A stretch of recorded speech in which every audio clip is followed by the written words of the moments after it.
Hello, my name is Dannielle Viera and today I'll be reading my children's short story entitled Where's Rex, which appears in Hot Diggity Dog Tales from the Bark Side, published by Share Your Story.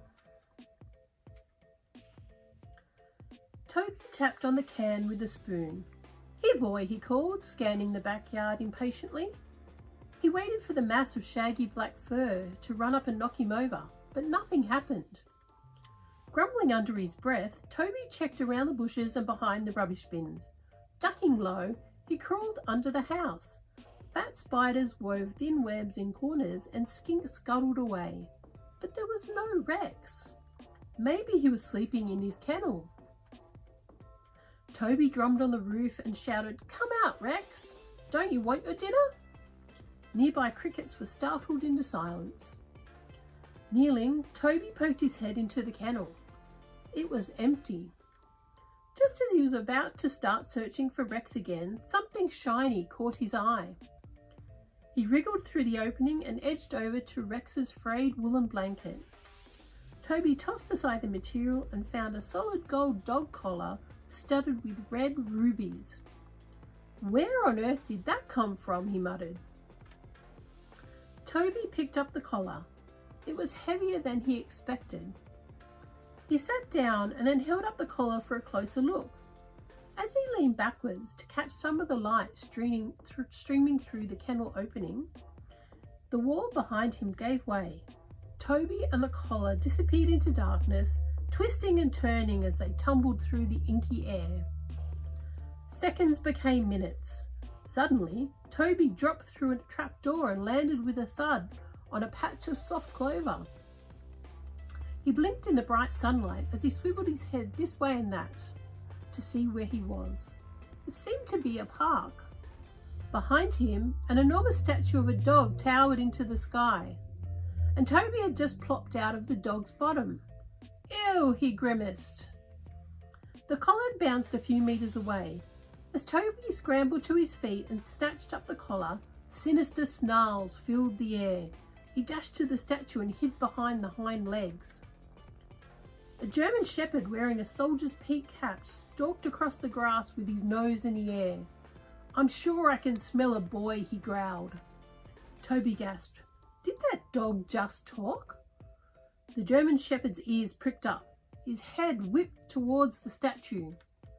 "Sir," yapped a feisty chihuahua as he scooted to a stop beside the heftier hound. "A strange black dog has tried to eat from the king's bowl.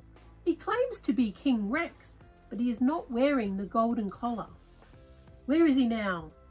"We locked him in the doghouse." "Good job, Sergeant Pedro," barked the German shepherd. "Let's see what he has to say for himself." The two dogs trotted off along a path through the park. Toby stared at the collar in his hand. Could Rex really be a king? He remembered reading in a book that the name Tyrannosaurus Rex meant king of the tyrant lizards. Was Rex the ruler of this weird world?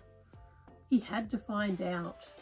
Taking a deep breath, he darted towards the trees lining the pathway and quietly followed the two military mutts. Eventually, they arrived at a yawning cave marked with deep scratches around the opening. "What is this place?" wondered Toby. As he stared at the scratches, he began to recognize letters and then words. The King's Kennel. The two dogs marched through the entrance to the cave and the gloom swallowed them up. Toby's legs turned to jelly. He gripped the collar tightly as he tried to work out what to do. Rex was in there, lost and lonely. And who knows what the German shepherd planned to do to him.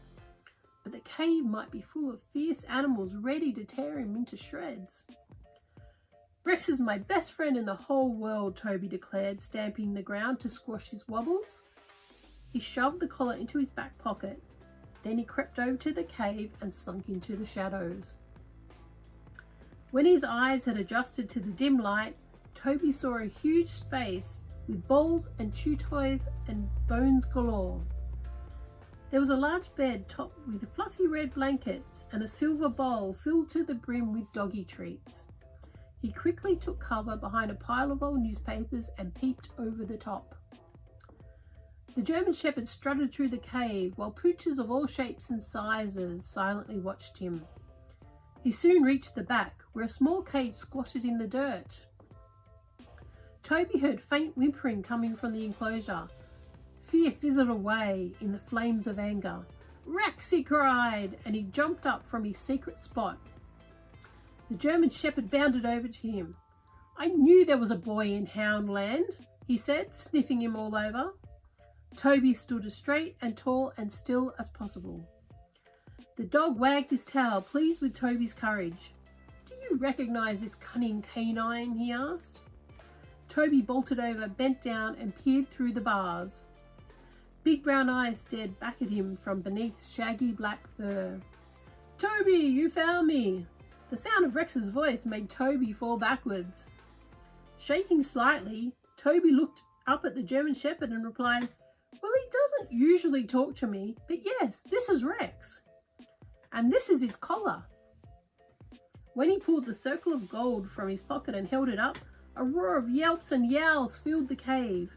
The other dogs started sprinting in circles with their ears down. Toby leapt up and yelled over the din, "Let him out!" Nudging the cave open with his nose, the German Shepherd bayed loudly and then bowed before his king. "I am eternally sorry, sire. I did not recognise you without the golden collar." Rex tore past the German Shepherd and knocked Toby to the ground. Licking him all over with a rough pink tongue, Rex did not stop until every bit of Toby was dripping with doggy drool. Then he spun around to face the other dogs and unleashed a powerful howl. The whirl of woofs slowed down, all eyes focused on Rex. Being the king of Houndland has been fun, but the only creature in this cave who truly knows and loves me is Toby, so I quit. Toby stood up and ruffled Rex's fur. "Let's go home. It's dinner time and I'm hungry."